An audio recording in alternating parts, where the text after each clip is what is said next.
Welcome back, everybody. I really love talking to other photographers when I'm out doing nature photography.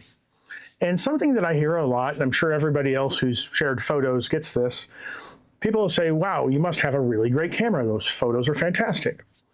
So I know that's a cliche statement, but it does happen. And I thought it'd be fun to take out an older camera, an older lens, and see what I could do with something that's not the cutting edge of technology today. I picked a Canon EOS R, and I bought mine back when I worked at a camera store when it was released. I believe that was 2018.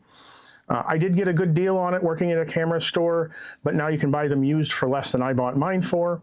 And the Sigma I paid full retail for. They no longer produce it. It's the Canon EF mount, and I use the EF to RF adapter to mount it to the mirrorless camera. I took a look out on eBay to see what these were trading for before I started the video, and it looks like the Canon body is trading for mid-800s to mid-900s for most sales, and the lens itself is trading for about below 600 to mid 600s. So both relatively affordable for a full frame camera and a super telephoto lens.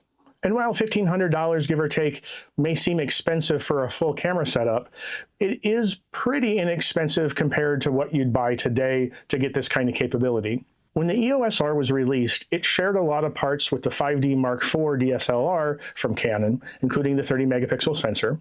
And if you look forward to that 5 series, the current version for the R mount of that series is the R5 Mark II. And that camera, let's see in my notes here, selling for about $3,900 when I'm recording this, so not inexpensive. And like I mentioned, they don't make this lens anymore, nor does Canon allow full-frame manufacturers to use their autofocus algorithm for the new RF mount. So there really isn't an option there that is inexpensive. On other mirrorless mounts, you can get the Sigma 150 to 600 Sport, runs about $1,600. So those two things together are quite a lot more than the $1,500 that you'd invest in the camera that I used these 3 days for photo walks. Of course, there's no free lunch. You are going to give up some capability using an older camera like this. Modern cameras, a lot of them have animal eye detect now. It's pretty remarkable even on lower end cameras. And when you get to mid or high end cameras, also you get a pretty sophisticated focusing system that is very, very fast. And the other thing that I've noticed is compared to modern mirrorless cameras, the high ISO performance is a little noisier. So not that you're not going to have to do some noise reduction sometimes when you're shooting like twilight shots, which is when a lot of wildlife is active, but I had to do less with my more modern cameras than I had to with this Canon. All that said, over the 3 days that I went out shooting for this video, I did have a lot of good luck. So let's take a look at some of those photos.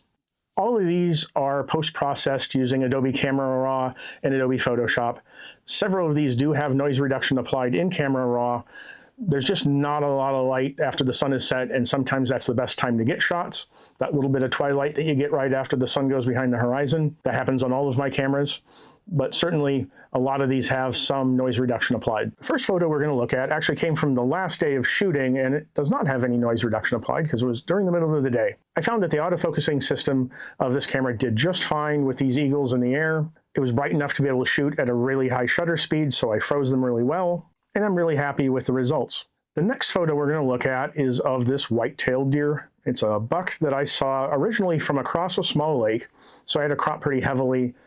But that's not a big problem with this camera since it starts with 30 megapixels. If you're posting like social media where you may need a couple of megapixels, you can crop quite heavily and not really destroy the image quality. When I got around to the other side of the lake, I saw the deer again, at least I believe it's the same deer, and I got to get a little bit closer. And I'm really happy with the results on both of these. The next picture is a little squirrel that I've never seen such a bold little creature. It did not run at all, and several people walked by taking pictures, including me. Got to get really close, and I think the shot came out really well. And this is something where you don't even need as sophisticated a camera as the one that I shot. There was a fellow out there with a really old Nikon DSLR and a really old Nikon lens, and he got a great picture of it as well. So if it's not moving, you're not challenging the continuous autofocus or anything like that, and these shots are pretty easy. That said, the camera does do a good job of keeping up with moving subjects as long as there's nothing between you and the subject. When I was shooting these geese, I had really good luck in the lower speed continuous shooting, with a zone picked, and I had it in servo autofocus, which is Canon's continuous autofocus. When wildlife is moving, I always shoot quite a few shots because I know from experience that not all of them are going to be in focus. Sometimes the continuous autofocus is going to make an assumption that isn't right. So shot quite a few, but most of them were keepers, and if you went with a more modern focusing system, I'm sure you'd even have a higher keeper rate, but these are pretty good. We used to get a lot of geese in this area, and it looks like this year the migration shifted a bit to the east, so I was happy to get a chance to take some photos of these. Finally is this photo of a muskrat. And this is a situation where I would have loved to have a more modern camera. This is the only photo of quite a few that came out with the muskrat in focus. With all the aquatic grass and plants right between me and the muskrat, I got a lot of photos like this one where the grass was in focus and not the muskrat. I was persistent and spent quite a while watching him duck in and out of the reeds, but I did get a shot eventually. Something I always like to tell people and remember myself is that award-winning photos were taken with this gear when it was new. And they haven't become incapable of taking good photos. It may just be a little bit more difficult. Cameras like the EOS R and the early Nikon stuff and contemporary Sony stuff and any of the other brands that are out there are really capable of getting good shots. Maybe not the level of keepers that you'd get out of a more sophisticated system, but they're still really good.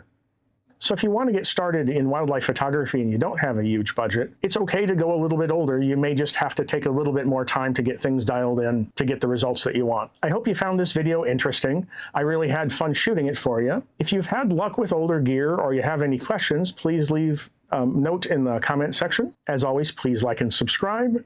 Good luck in your art journey, and we'll see you next time.